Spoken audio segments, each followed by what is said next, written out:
these people actually, did this in their training ground. It wasn't just, if it goes to a penalty, just play it anyhow you see fit. These people really came prepared for the job, and they got away with the win. So I'm really proud of them for, going all the way. All right, Sheye, I think Sporting Lagos are sending a big message to the team right there in the Southwest Zone. The likes of Remo Stars, the likes of Shooting Stars of Ibadan, and of course Sunshine Stars of Akure. I think they are coming with a massive package this time around. We saw what they did at the NNN. We saw what they did at the qualification stage, also in the NNN qualification stage. And right there at the Super 8, they play against the big guys, and of course they are the champions of this team. What will you say to in anything like this? Exactly, that's what happens when we have private individuals with the right set of people, the right set of structure that funds a football club. Like the top teams that made it to the Super 8 finals were privately owned teams, and it shows. And can you imagine, like, if you watch the behind the scene to how this club was run? The club was founded 2022. That's just a year before, a year that it took them to be in the NPFL. That's huge. That's massive. They even regarded this team as one of the fastest growing teams in Africa.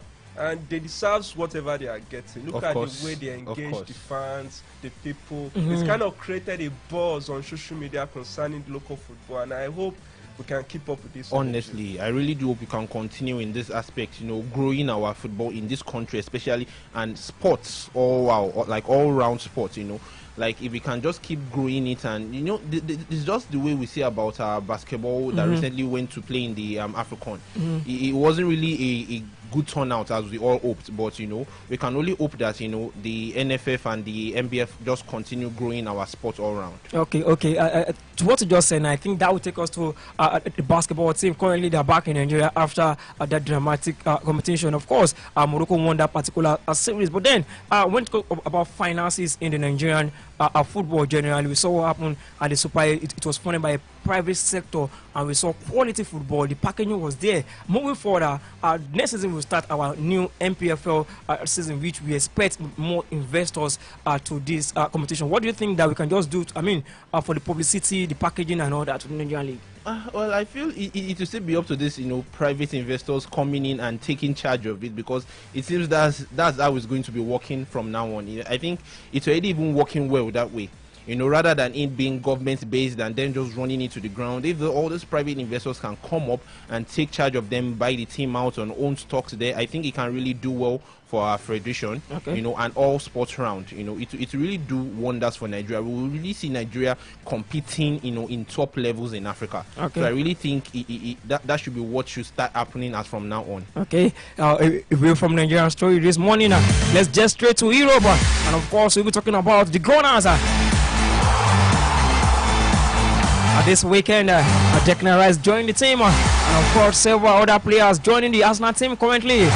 Preparing for next season, Arsenal have made some a landmark signing, the likes of Kai Havertz and of course Declan Rice, and of course Timber also joining the team currently. I don't know how you feel about this team, but currently I think they're on the right path. Of course. As we all know, Arsenal really had a tough one last year, and now they are trying to get that squad depth and build that bench so they can go into next season and really contend.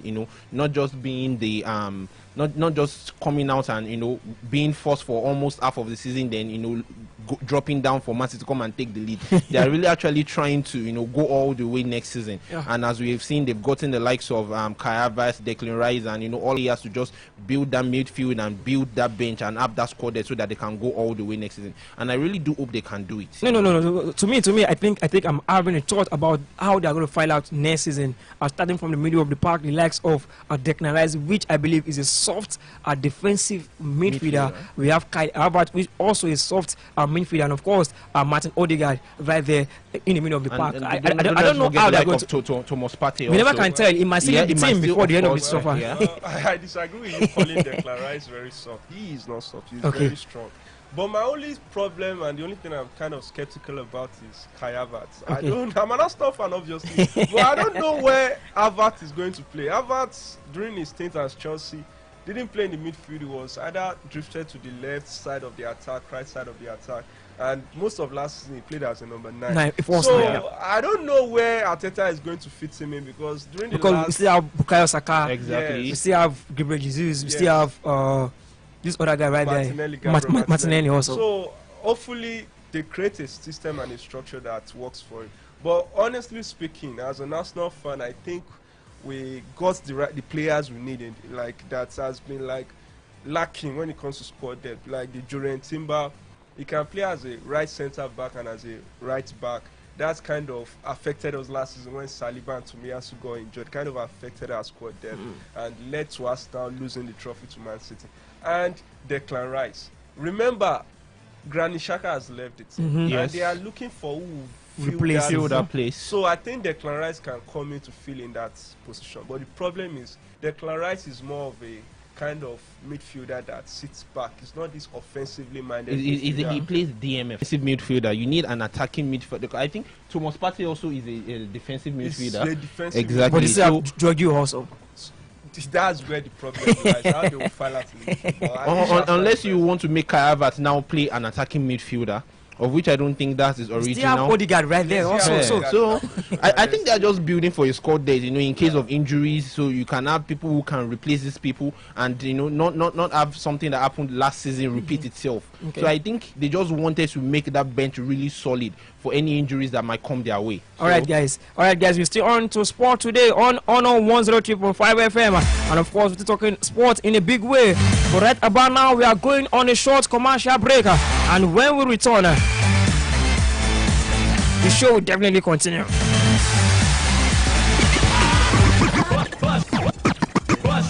On 103.5 FM.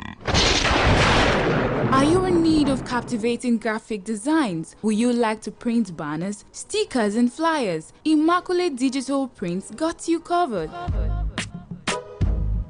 We offer all kinds of printing services and production of jotters, paper bags, and programs for events. For more inquiries, kindly check in at Suite 3, Praise Complex, Darlington Street, Mokola, Ibadan, or call 0810-9873-754 or 0708-644-1109, or check out our IG page at Immaculate Digital Prints NG. Immaculate Digital Prints, delighting hearts. Oh la la! Have you been to a top-notch hotel in Ibadan? A one-stop at Hotel The Field in Bodija. It is an experience you don't want to miss. The aesthetic edifice is laced with 24 hours electricity supply, AC tight rooms, serene environment, courteous staff, and all comfort you can ever think of. Don't go too far. Sample our services. We have superior bed space, executive bed space, deluxe, studio, big space for all occasions, with all the comforts you can ever think of within and outside the country, Nigeria. Visit number 1B, Ululunge Street, Salami Estate, Bodija, Ibadan, or call 08033-950-705. Hotel The Field, one stop for comfort.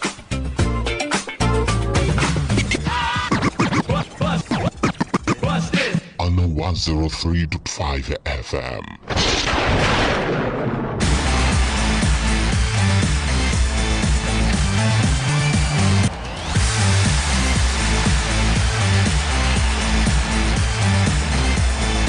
All right, you welcome back.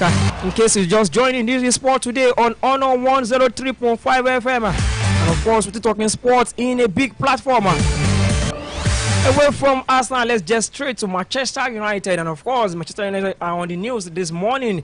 Andre Onana might be making any moment from now that big announcement will be made, and it will be a United player this season after David De Gea left the team after 12 years of a remarkable year for him. And of course, Onana will be replacing him this summer. So Onana to Manchester United, a big move for him. The funny thing is, I don't know what Eric Ten Hag with Ajax players from Ajax. I think there's a connection between him and those Ajax guys. Yeah, there's a connection. There is kind of understanding. They define the pattern of which he plays. Anthony, Lisandro Martinez. Now we have Onana. Onana is a very good player. I think one of the reasons why he didn't stick to David De Gea, despite the fact that he's a good shot-stopper, was the fact that Onana can play with his feet. Yeah. And it kind of defines the ideology of the way Eric Ten Hag wants to play, and I think it would work better for him. Now, hopefully, they can have the defenders that can play with the way he wants to play. Now that probably there are rumors whereby Harry Maguire is about to leave the team. Hopefully they have been stripped off with captains. Yeah, so it's likely Maguire leaves the team. So at least that's kind of a relief for Man United fans in some way. So that's just it. Okay, Harry Maguire leaving United. We never can tell, but then currently he's no more the captain of that team. We wait and see that announcement and who will be the next captain of Manchester United. Away from that, straight to Tottenham Hotspur Stadium, where, of course, right now we don't know where he will be going to. Probably PSG or probably Bayern Munich. What do you think about that particular move? I think I saw a news recently saying that he made a promise to the Bayern Munich community that he was going to be making a move there. And I think they really put him on the spot there, because I think the Bayern Munich manager came out to say we trust the word of Harry Kane, and Harry Kane doesn't go back on his word. So they are really expecting him to make the move to Bayern Munich. So we can just hope and wait and see what moves he's going to make. But I personally think it's going to be better for him to make the move to Bayern Munich, because everyone so far, we've not really seen any star player who made the move to PSG, do something great. Like the likes of Neymar, Mbappe, Messi. You see, most of them really didn't go there, because you go to top teams to want to go and win the Champions League, because obviously these teams win their league without them being there. You understand? So these teams, PSG especially, hasn't really made any big, massive, any big take in the Champions League. I think the last 3-4 years that Mbappe, Messi, Neymar has been there. So him going there, I don't really think is going to help them get out of that place. So I think it will be better suited for Bayern Munich style of play. Okay, well, report reaching us about Harry Kane. We have several clubs that's interested in signing him, and one club that struck my mind is Manchester United, because they're getting several players to several positions, but currently they are still lacking that number 9 position. So do you think it's right for them to just get Harry Kane into the squad of United? Well, I think on the grand scheme of things, I think Kane is still their best option, because it would, if you think of the strikers right now, the Vlahovic, the Osimhen, they'll be very expensive. And Kane has a year on his contract, and with the way I'm looking at it, Daniel Levy will want to at least make some substantial amount from the sale of Kane. And the Bayern Munich deal is still back and forth. It's not looking realistic. It's possible, but there's this back and forth towards it. There's no sense of seriousness. If we are Manchester United, if I'm part of the administrative department of Manchester that is in charge of transfer, I would think of Kane as the best option, because Kane guarantees goals and he has the Premier League experience. He's used the league, and he's reliable. So that's the best option for Manchester United. When I personally, that's why I feel Manchester United needs in charge of that number 9 position for them to go to the next level. All right, a different story from Chelsea also, because this time around in the transfer news, we saw them selling several important players in the team, but then they are not getting the right legs back to the team. The season will start next month, and of course with the squad of Chelsea lacking that quality, the likes of N'Golo Kante, Mateo Kovacic, Khalidou Koulibaly, and several other players have left that team. And you know how competitive the English Premier League will be next season. We saw what Tottenham are doing to their team. Newcastle United are also doing some signings to the team, but Chelsea is looking as if they are not getting, to me personally, I think that they are not getting the right legs into the team, although they are signing some wonder kids also from Brazil and all that. But then for them to compete next season, what do you think they can do, to strengthen the club of Chelsea? I saw their team list for their preseason tour, and I was like, wow. I was seeing Casadei, the teenager they signed from Brazil, and I was like, is this going to be a repeat of what happened last season? I think Chelsea, fine, they're happy they are able to sell some of their dead woods in their club. But the team is looking dead, because the only like part of their team that I still feel is still a little bit strong is still their defense. But from their midfield to their attack, I think it's too lightweight. So I think Chelsea should make the right signings. They should be serious concerning their signings. Enough of this teenager from Brazil. Yeah. They have to sign quality players if they want to compete next season. Ontife? I don't really think they're in for competition next season, though, because as we are already seeing what they're already doing, I don't think they're really in to, want to make it to the top 4 or even top, go to any, rather the Champions League or the Europa League next season. And, just like my colleague here said, they really have to get serious with their signing with the remainder of the transfer window open. So if we don't see any movement, or any talks going on in the Chelsea ground, I think they are just, wanting to go for a seamless and, slow, a low-key life.